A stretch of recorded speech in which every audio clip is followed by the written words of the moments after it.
तो पिछले वीडियो में हमने देखा था कि आइजैक राजधानी जाने के लिए विलेज से निकल जाता है क्योंकि उसके सभी फ्यूचर के साथी वहीं पर होंगे और साथ ही वो एक इंसान जिसे उसने अपना भाई माना था साइलस भी वहीं पर होगा। इसके बाद हमें एक बड़ा सा समुद्री जहाज दिखाया जाता है जिस पर हमारा एमसी आइजैक क्विंसी मौजूद होता है जो कि एकेडमी में एडमिशन लेने के लिए लुटेशिया जा रहा होता है। इसके अलावा आइजैक जैसे ही बंदरगाह पहुंचेगा वह खुद को अथॉरिटी के सामने पेश कर देगा क्योंकि सभी न्यूली अवेकेंड लोगों को एकेडमी में एडमिशन लेने के लिए खुद को अवेकेंड साबित करना होता है ताकि वहां के great aristocratic families young nobles को अपने साथ शामिल कर सके। इसके अलावा ज्यादातर न्यूली अवेकेंड लोगों को कि उनकी पावर कोई डिवाइन गिफ्ट नहीं है बल्कि यह महज एक संयोग है। हालांकि यह प्रोसेस इतना ज्यादा दर्दनाक होता है कि कुछ लोगों को अपने ऊपर हुए लाइटनिंग स्ट्राइक के बारे में कुछ भी याद नहीं रहता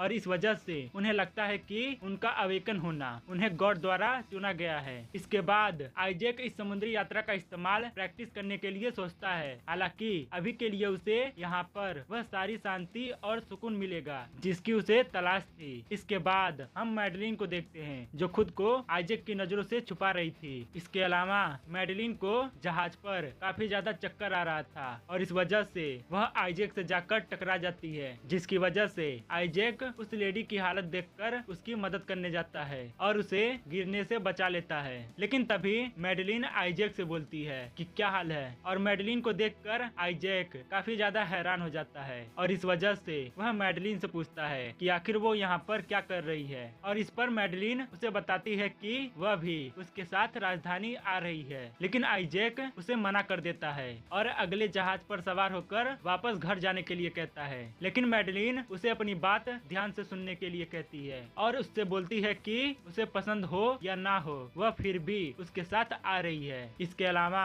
वे यूं ही विलेज में रहकर सड़ने वाली नहीं है क्योंकि वह भी लुटेटिया के बारे में जानना चाहती है। लेकिन आइजैक गुस्से में उसे मना कर देता है क्योंकि यह तो पागलपन है। इसके बाद मैडलिन आइजैक से पूछती है कि आखिर वो एक ही दिन में एक मास्टर स्वॉर्डमैन कैसे बन गया और सबसे बढ़कर वह इलेक्ट्रिसिटी का इस्तेमाल कर सकता है। इसके अलावा वे हद से ज्यादा स्वार्थी हो गया है और इसलिए वह कुछ तो छुपा रहा है। लेकिन आइजैक मैडलिन से बोलता है कि उसने उसे पहले ही बता दिया है कि वह फ्यूचर से आया है। लेकिन आइजैक की बात सुनकर मैडलिन उस पर गुस्सा करने लगती है और फ्यूचर की बकवास बंद करने के लिए कहती है। इसके बाद मैडलिन खुद से बात करने लगती है जिसे सुनकर आइजैक उसे बताता है कि वह भी सुन सकता है। इसके अलावा यह बहुत ही ज्यादा खतरनाक है और इसलिए उनके पेरेंट्स कभी भी इसकी इजाजत नहीं देंगे। लेकिन तभी मैडलिन हंसते हुए आइजैक को एक लेटर दिखाती है और उसे वह पढ़ने के लिए कहती है। इसके बाद आइजैक उस लेटर को पढ़ने लगता है जिसमें उसके पेरेंट्स ने लिखा था कि वह जानते हैं कि यह मुश्किल काम है लेकिन प्लीज अपनी सिस्टर का ख्याल रखना क्योंकि उसने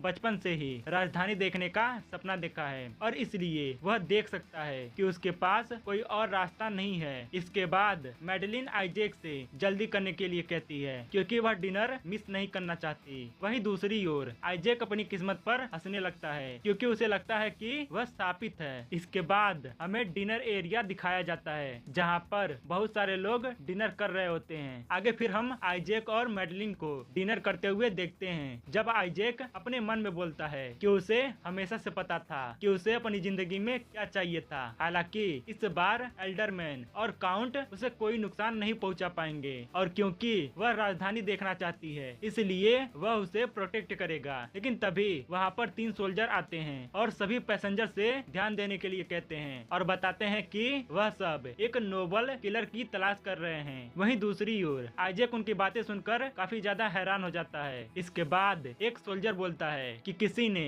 काउंट रेवेल की हत्या कर दी है और इसलिए जो कोई भी उस इंसान की जानकारी देगा उसे 10 सोने के सिक्के दिए जाएंगे। वहीं दूसरी ओर उस सोल्जर की बात सुनकर मैडलिन आइजैक से बोलती है कि उसने ही तो उसे खत्म किया था। इसके बाद वह सोल्जर उनके पास आता है और उनसे पूछता है कि आखिर वह दोनों राजधानी क्यों जा रहे हैं और कहीं वह भाग तो नहीं रहे हैं। लेकिन आइजैक उसे बिल्कुल मना कर देता है और बहाना बनाते हुए बोलता है कि वह ट्रैवल कर रहा है अपनी वाइफ के साथ और हनीमून पर है। लेकिन मैडेलिन यह बात सुनकर हैरान हो जाती है। इसके बाद वह सोल्जर बोलता है कि उनका कहना है कि काउंट की हत्या किसी इलेक्ट्रिसिटी यूज करने वाले इंसान ने की थी और इसलिए वह सोल्जर आइजैक से पूछता है कि क्या वह न्यूली अवेकेंड है। लेकिन आइजैक के कुछ भी बोलने से पहले ही वह जहाज जोरों से हिलने लगता है, जिस वजह से वहाँ पर चीख पुकार मच जाती है और उन्हें समझ में नहीं आता कि आखिर वहाँ पर हो क्या रहा है। जिसके बाद वह सब बाहर आ जाते हैं और वह देखते हैं कि बाहर एक बड़ा सा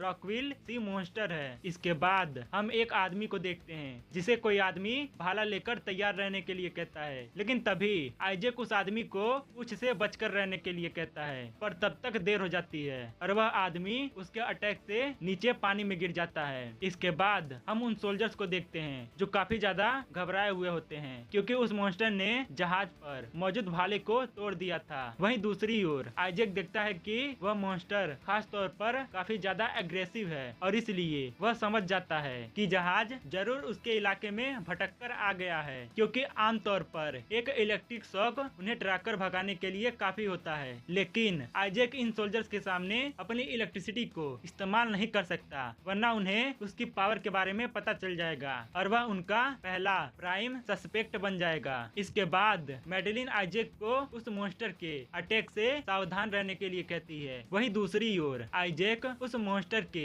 अटैक से बचते हुए समझ जाता है कि उसे पूरी तरह से अपनी रिफ्लेक्सेस पर निर्भर रहना होगा। इसके अलावा उसके शॉट का एक सही बार उसे यहाँ से भगाने के लिए काफी होगा। इसके बाद आइजैक अपना शॉट निकाल लेता है और उस रॉकविल सी मॉन्स्टर के बॉडी पर अटैक कर देता है। लेकिन आइजैक यह देखकर हैरान हो जाता है कि उस मॉन्स्टर का खाल पत्थर की तरह सख्त है। हालांकि तभी वह मॉन्स्टर आइजैक को अपनी बॉडी से झटक देता है, जिस वजह से आइजैक नीचे गिर जाता है। इसके बाद मैडेलिन आइजैक के पास आती है और उससे पूछती है कि क्या वह ठीक है। लेकिन आइजैक देखता है कि वह कमीने सोल्जर वहाँ पर मौजूद इकलौती लाइफ राफ्ट चुरा रहे हैं। इसके अलावा एक सोल्जर दूसरे सोल्जर को जल्दी करने के लिए कहता है, क्योंकि एक बार जब किसी रॉकविल ने किसी को दुश्मन मान लिया तो वह तब तक अटैक करना बंद नहीं करता जब तक कोई उसे खत्म नहीं कर देता। वहीं दूसरी ओर आइजैक देखता है कि यह जहाज जल्दी ही उस मॉन्स्टर के अटैक से मलबे में बदलने वाला है और यह देखकर आइजैक जल्दी से उस मॉन्स्टर को हराने के लिए पानी के अंदर गोता लगा देता है, क्योंकि पानी के अंदर उसे कोई नहीं देख पाएगा और वह अपनी पावर्स आसानी से इस्तेमाल कर पाएगा। इसके बाद आइजैक उस मॉन्स्टर के अपने और पास आने का इंतजार करने लगता है और फिर जब वह मॉन्स्टर उसके काफी ज्यादा करीब आ जाता है तब आइजैक अपनी इलेक्ट्रिक पावर एक्टिवेट कर लेता है और उस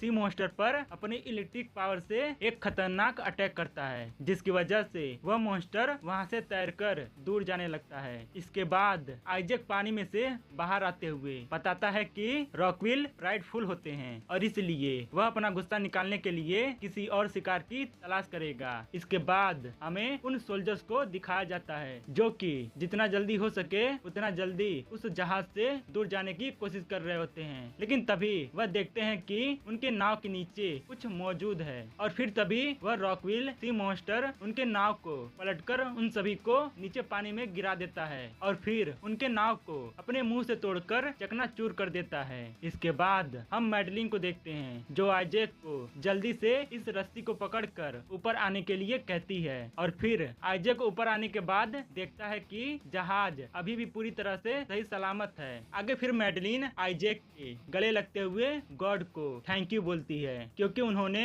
उसके हस्बैंड को उसके पास वापस लाया है। इसके बाद मैडेलिन एक क्रीपी स्माइल के साथ आइजैक से बोलती है कि उनकी हनीमून की शुरुआत करने का उसका क्या शानदार तरीका है। वहीं दूसरी ओर जहाज के लोग बहुत ही ज्यादा खुश होते हैं क्योंकि आइजैक ने उनकी जान बचा ली थी। इसके बाद मैडेलिन और जहाज के बाकी लोग आइजैक को उठाकर हवा में उछालने लगते हैं और उसके लिए चेयर अप करने लगते हैं, लेकिन इससे आइजैक की हालत खराब हो जाती है और उसे पूरा यकीन हो जाता है कि वह सच में श्रापित है। इसके अलावा हमें पता चलता है कि उनका जहाज कुछ घंटों में लुटेटिया के जमीन पर पहुंच जाएगा। इसके बाद आइजैक वहां के नोबल्स के बारे में सोचते हुए अपने मन में बोलता है कि वह जल्दी ही उनके पास पहुंचने वाला है और इस बार उन सबके सिर होंगे जो कटकर नीचे गिरेंगे। आगे फिर हम आइजैक को देखते हैं जो जहाज के ऊपर वाले हिस्से पर बैठा होता है और वह गहरी नींद में सोते हुए सपने देख रहा होता है जिसमें आइजैक और साइलेस दोनों ही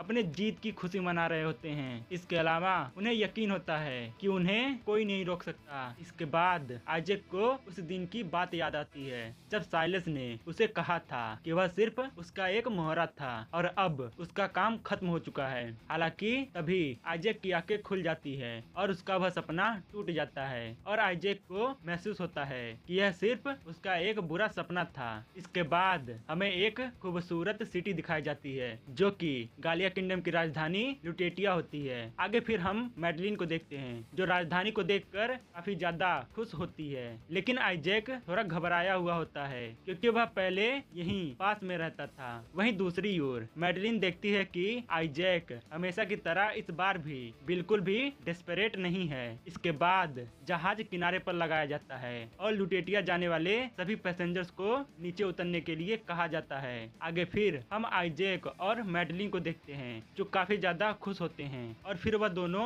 द लॉयन हेड नाम के होटल में रुकने का फैसला करते हैं क्योंकि वह होटल बहुत ही ज्यादा शानदार होता है। इसके बाद आइजैक मैडलिन को उनके लिए रात के लिए एक कमरा बुक करने के लिए कहता है और उसका वहीं पर इंतजार करने के लिए कहता है, लेकिन तभी मैडलिन उसे रोकती है और बताती है कि उसके पास पे करने के लिए पैसे नहीं हैं। जिसके बाद आइजैक उसे सोने से भरी एक पोटली देता है जिसे जहाज पर तैनात सोल्जर्स ने छोड़ दिया था क्योंकि अब उन्हें इसकी जरूरत नहीं है। इसके बाद हम देखते हैं कि मैडलिन सोने से भरी पोटली देखकर बहुत ही ज्यादा खुश हो जाती है, लेकिन आइजैक थोड़ा मायूस होता है क्योंकि लुटेटिया में कीमतें बहुत ही ज्यादा हैं और वह सिक्कों का थैला कुछ ही रातों तक उनका खर्चा उठा पाएगा। इसके बाद आइजैक वहां से जाने लगता है और मैडलिन को बेकार खर्चे करने से मना करता है, लेकिन मैडलिन आइजैक से बोलती है कि उसे पता है कि वह सिर्फ जरूरी चीजें ही खरीदती है। इसके बाद आइजैक हमें बताता है कि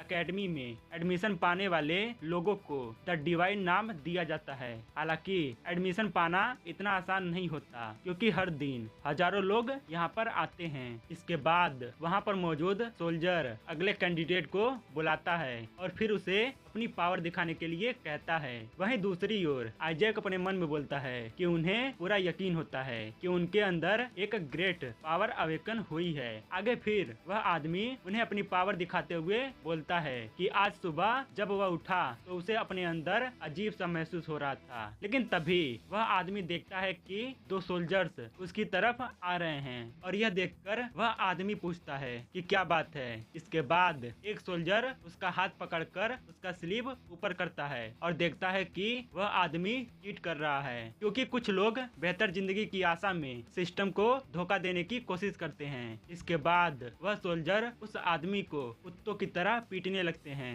ताकि वह आदमी फिर से किसी को बेवकूफ बनाने की ना सोचे। आगे फिर आइजैक देखता है कि उसने उन्हें धोखा देने के लिए आर्कनाइट के एक टुकड़े का इस्तेमाल किया था क्योंकि टेस्ट पास करने पर उन्हें फाइनेंशियल रिवॉर्ड मिलता है जो स्विंडलर्स को अट्रैक्ट करता है। इसके अलावा टेस्ट पास करने के बाद और सोना हासिल करने के बाद वह फिर से अंडरवर्ल्ड में वापस गायब हो जाते हैं। इसके बाद आइजैक का नंबर आता है और वह सोल्जर आइजैक से उम्मीद करता है कि वह उन्हें धोखा देने की प्लानिंग नहीं कर रहा है। इसके बाद आइजैक अपनी इलेक्ट्रिक पावर एक्टिवेट करता है और एक इलेक्ट्रिक स्कल अवतार बनाता है जिसे देखकर वह सोल्जर काफी ज्यादा हैरान हो जाता है और उसे यकीन हो जाता है कि आइजैक अवेकन हो चुका है। इसके बाद वह सोल्जर आइजैक से अपना इनरोलमेंट पूरा करने के लिए कॉरिडोर में जाने के लिए कहता है। वहीं दूसरी ओर आइजैक को यह टेस्ट अपनी उम्मीद से कहीं ज्यादा आसान लगा और साथ ही उन्होंने